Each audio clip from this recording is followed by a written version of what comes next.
రష్మిక మందన్న, విజయ్ దేవరకొండ వీళ్ళిద్దరికీ నిజంగానే ఎంగేజ్మెంట్ జరిగిందా అని చెప్పేసి ఇప్పటికి కూడా మనందరం అదే ఆలోచనలో ఉన్నాం. కానీ ఇప్పుడు మాత్రం డైరెక్ట్గా వీళ్ళిద్దరి పెళ్లి ముహూర్తం కూడా ఫిక్స్ అయిపోయింది అనే ఒక న్యూస్ మాత్రం సోషల్ మీడియాలో చక్కర్లు కొడుతోంది. సో ఇదంతా కూడా ఎంతవరకు నిజం ఉంది, ఎంతవరకు అబద్ధం ఉంది అనే విషయం పక్కన పెడితే వీళ్ళిద్దరు కూడా ఎప్పటి నుంచో కూడా ప్రేమించుకుంటున్నారు, పెళ్లి చేసుకోబోతున్నారు అనే విషయం అందరికీ తెలిసిందే. ఎందుకంటే వాళ్ళిద్దరూ కలిసి ఒకే చోట కనిపించడం కానీ, ఒకరు ఫ్యామిలీ ఫంక్షన్స్లో ఇంకొకరు కనిపించడం కానీ, ఇద్దరు కలిసి ఫారెన్ ట్రిప్లు వెళ్ళడం, అదేవిధంగా రెస్టారెంట్కి వెళ్ళడం, సినిమాలు చూడడం, ఇలాంటివన్నీ కూడా మనం చూసాం. సో ఇలాంటి సందర్భాలు మనం చూసినప్పుడు ఆ ఫొటోస్ కానీ వీడియోస్ కానీ మనకంట పడ్డప్పుడు అరే వీళ్ళిద్దరి మధ్య స్నేహానికన్నా ఇంకా ఏదో నడుస్తుంది, కానీ దాన్ని మాత్రం మన వరకు తీసుకురావట్లేదు.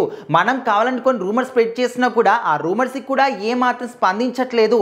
అంటే వీళ్ళిద్దరి మధ్య అది ఉన్నట్ట లేదా ఇది ఓన్లీ ఫ్రెండ్షిప్ అయినా, ఫ్రెండ్షిప్ మించి ఇంకా ఏమైనా ఉందా, దాన్ని ప్రేమ అనుకోవచ్చా, ఇట్లా రకరకాల క్వశ్చన్స్ అన్నీ కూడా మన మైండ్లో ఉండేటివి. సో రీసెంట్గా ఏంటంటే అక్టోబర్లో అంటే లాస్ట్ మంత్లో వీళ్ళిద్దరు కూడా ఎంగేజ్మెంట్ చేసుకున్నారు సీక్రెట్గా.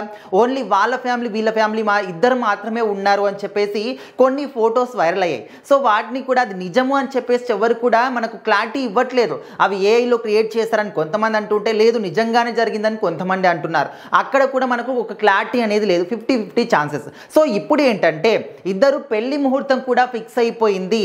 ఇప్పుడు 2026 ఫిబ్రవరి 26న వాళ్ళిద్దరు కూడా రాజస్థాన్లోని ఒక ప్యాలెస్లో చాలా గ్రాండ్గా అంగరంగ వైభవంగా డెస్టినేషన్ వెడ్డింగ్ చేసుకుంటున్నారు అనే విధంగా కూడా ఒక న్యూస్ ఇంకొక వైరల్ అవుతుంది. మరి దాని పట్ల కూడా ఇటు రష్మిక గారు కావచ్చు, విజయ్ దేవరకొండ గారు కావచ్చు, వాళ్ళ ఫ్యాన్స్ అయినా వీళ్ళ ఫ్యాన్స్ అయినా ఫ్యామిలీ సభ్యులైనా కూడా ఎవరైనా కూడా ఒక క్లారిటీ మాత్రం ఇవ్వట్లేదు, అవును ఇది నిజమే అని చెప్పేసి. సో రీసెంట్గా జగపత్ బాబు గారి షోకి రష్మిక గారు వచ్చినప్పుడు అక్కడ కూడా తను అంటే జగపత్ బాబు గారు అడగడానికి అదేవిధంగా ఇన్ఫర్మేషన్ లాగడానికి ట్రై చేసినప్పటికీ రష్మిక గారు మాత్రం ఏ మాత్రం కూడా తన ఇన్ఫర్మేషన్ని లీక్ చేయకుండా చాలా జాగ్రత్త పడ్డారనమాట. సో అక్కడ కూడా అందరికీ ఏమంటే సడన్గా మనకు షాక్ ఇస్తారేమో, సర్ప్రైజ్ ఇస్తారేమో, అందుకోసం అని చెప్పేసి చెప్పట్లేదేమో అని చెప్పేసి అక్కడ కూడా ఫ్యాన్స్ అనుకున్నారు. సో ఏదేమైనప్పటికీ ఇప్పుడు ఫిబ్రవరిలో 26న మాత్రం వీళ్ళిద్దరు పెళ్లి గ్రాండ్గా జరగబోతుంది అని చెప్పేసి ఒక న్యూస్ మాత్రం చాలా వైరల్ అవుతుంది. బట్ ఇందులో ఎంతవరకు నిజం ఉంది ఏంటి అని చెప్పేసి వాళ్ళే స్వయంగా చెప్తే తప్ప మనకైతే తెలియదు.